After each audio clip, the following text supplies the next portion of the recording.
तो इस चैप्टर की शुरुआत वहीं से होती है जहाँ इसका पिछला चैप्टर खत्म हुआ था, जहाँ सोरा उस गेट के अंदर गया होता है, जहाँ उसके सामने एक स्टोन स्लेट पर कुछ लिखा होता है। अब आगे वही सोरा उस स्टोन स्लेट को देखते हुए कहता है, मैंने इस जैसे कैरेक्टर लैंग्वेज को आज तक नहीं देखा, लेकिन ऐसा लग रहा है इस लैंग्वेज का मीनिंग मेरे माइंड में अपने आप शो कर रहा है। वहीं हम देखते हैं उस स्टोन स्लेट पर लिखा होता है, अगर कोई इस अबिस से बाहर जाना चाहता है तो उसे सबसे पहले उन सभी फ्रेगमेंट क्रिस्टल्स को कलेक्ट करना पड़ेगा जो यहाँ के बीलोगिंग्स के पास है। जो देख के सोरा सोचता है तो यही वो अबिस है जिसके बारे में वो ओल्ड मैन बात कर रहा था। तो अगर मैं यहाँ से बाहर जाना चाहता हूँ तो मुझे सबसे पहले उन सभी फ्रेगमेंट्स को कलेक्ट करना होगा। ठीक है, तो अब मैं पूरी तरह श्योर हूँ कि मैं इस अबिस से बाहर निकल सकता हूँ। वही देखा जाए तो ये गोब्लिन मॉन्स्टर उतना ज्यादा भी स्ट्रांग नहीं था, तो मैं यहाँ जरूर सर्वाइव कर लूंगा। इतना कह के वो सेकंड फ्लोर के गेट को ओपन करता है, जिसके बाद वो हमें बताता है जो फर्स्ट फ्लोर का एरिया था वो 900 स्क्वायर मीटर का था, जहाँ सिर्फ एक मॉन्स्टर था। वही सेकंड फ्लोर का एरिया 1800 स्क्वायर मीटर का था, जहाँ 2 मॉन्स्टर्स थे, और थर्ड फ्लोर का एरिया 2700 स्क्वायर मीटर का था, जहाँ 4 मॉन्स्टर थे, जिनमें से एक मॉन्स्टर का ग्रेड नंबर 3 वही जो फ्रेगमेंट क्रिस्टल्स है वो उन मॉन्स्टर के बॉडी में है जिन मॉन्स्टर के बॉडी पर ग्रेड नंबर है। साथ ही ये फ्रेगमेंट क्रिस्टल्स वो की है जिसके हेल्प से मैं नेक्स्ट फ्लोर में इंटर कर सकता हूँ। साथ ही इन मॉन्स्टर का ग्रेड नंबर जितना ज्यादा हाई रहेगा ये मॉन्स्टर्स उतना ही ज्यादा पावरफुल होंगे। लेकिन जो चिंता करने वाली बात थी वो ये थी कि इन फ्रेगमेंट्स को ढूंढना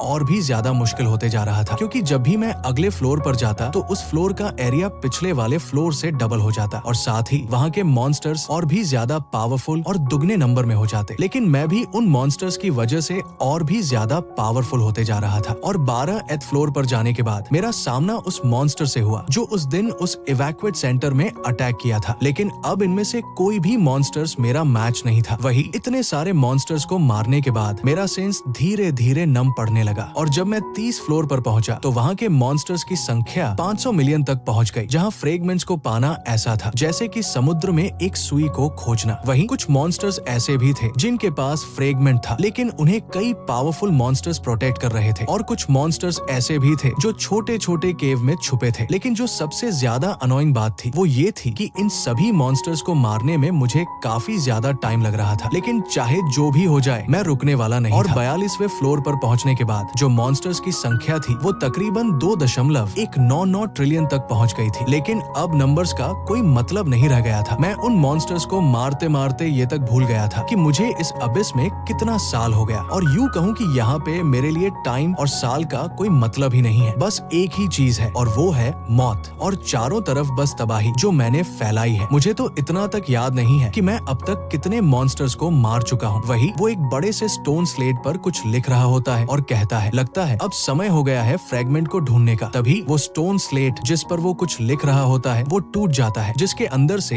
एक सेंटिपिड मॉन्स्टर बाहर आता है, जिसे देखकर सोरा कहता है, क्या तुम्हारे पास ही वो फ्रेगमेंट क्रिस्टल्स है? भले ही तुम कितने भी ज्यादा पावरफुल क्यों ना हो, इससे कोई फर्क नहीं पड़ता। तुम सोच रहे हो कि तुम यहाँ पर सबसे ज्यादा पावरफुल हो, लेकिन ये तुम्हारी भूल है। इतना कह के वो उस सेंटिपिड मॉन्स्टर को एक हिट में ही मार देता है और सोचता है मेरे लिए अब पावर का कोई मतलब ही नहीं है। तभी वो चिल्लाते हुए कहता है, आखिर इस 42वें फ्लोर का फ्रेगमेंट क्रिस्टल कहाँ है? वही हमें बताया जाता है साल 2000 कुछ में पूरी दुनिया भर में अचानक से 20 अजीब टावर अपीयर हो गए। इंसान इस अजीब टावर के बारे में कुछ समझ पाते उससे पहले ही उस टावर के अंदर से कई सारे अजीब मॉन्स्टर्स बाहर आकर इंसानों को मारने लगे, और इस तबाही में इंसानियत अपने आखिरी कगार पर आ चुकी थी, जिस वजह से उस दिन को इंसान अब जजमेंट डे के नाम से जानते हैं। वही इस तबाही के बीच में कुछ ऐसे इंसान बाहर आए जो अपने पावर को अवेक किए, जिस वजह से उन्हें एक मिस्टीरियस सिस्टम की पावर मिली, और जो भी इंसान उस मिस्टीरियस सिस्टम को अवेक करता उसे एक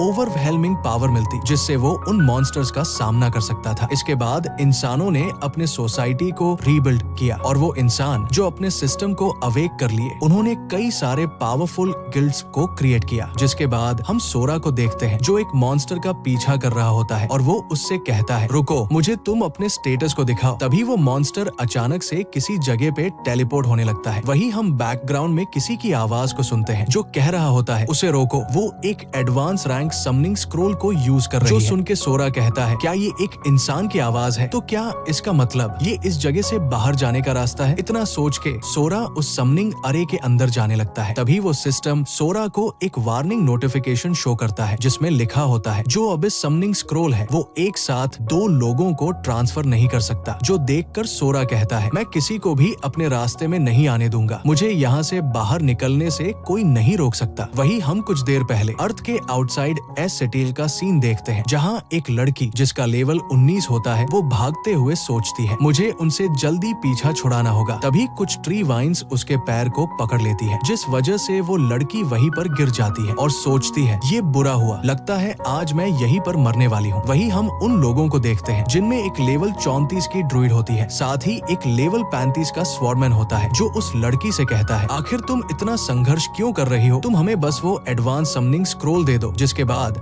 हम लोग तुम्हें यहाँ से जाने देंगे। तभी एक और पर्सन कहता है, एक लेवल 60 का समनिंग स्क्रोल कोई ऐसा चीज नहीं है जिसे एक रूकी जिसका लेवल सिर्फ 19 है वो हैंडल कर सकता है, तो तुम ये हमें क्यों नहीं दे देती। वही वो लड़की कहती है, हंटर्स एक दूसरे के ऊपर अटैक नहीं कर सकते, ये फॉरबिडन है, तो क्या तुम सब उस रूल को इग्नोर कर रहे हो। जिसपे एक और पर्सन जिसका लेवल 38 होता है, जो एक बारबेरियन होता है, वो कहता है, जो स्ट्रॉन्ग होते हैं उनके ऊपर रूल अलाउ नहीं होता, अगर तुम हमें वो स्क्रोल दे दो तो हम तुम्हें यहाँ पर जिंदा छोड़ देंगे। जिसपे वो लड़की कहती है, तुमने मेरे लिए कोई और रास्ता नहीं छोड़ा। इतना कह के वो उस एडवांस स्क्रोल को एक्टिवेट कर देती है, जो देखकर वो दूसरी लड़की कहती है, इसे रोको, ये उस एडवांस स्क्रोल को यूज करके एक फॉरबिडन समनिंग को एक्टिवेट कर रही है। जिसपे वो बारबेरियन अपने स्वॉर्ड से उस लड़की के ऊपर अटैक कर देता है, लेकिन वो लड़की एक टेलीपोर्टेशन स्क्रोल को यूज करके उसके अटैक से बच जाती है और उन सभी से कहती है, अगर मैं यहाँ मरने वाली हूँ तो मैं तुम सबको भी अपने साथ लेकर मरूंगी। जो देखकर वो सभी घबरा जाते हैं और कहते हैं, एक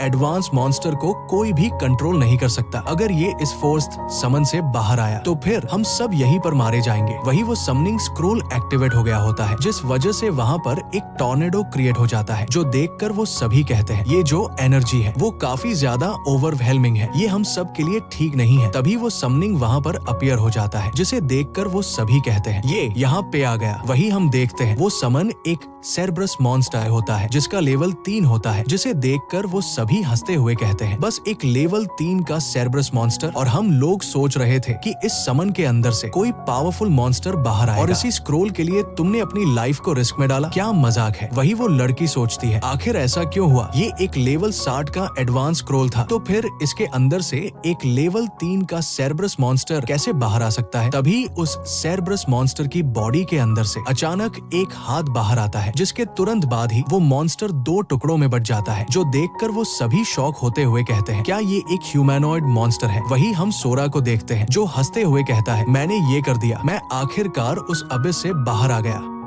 और इसी के साथ ये चैप्टर भी खत्म होता है। तो मिलते हैं एक और नए चैप्टर के साथ, तब तक के लिए चैनल को सब्सक्राइब करके बेल नोटिफिकेशन को ऑन कर दे, ताकि ऐसे ही नई मनहवा की कंटेंट आपको सबसे पहले मिले। Thanks for watching.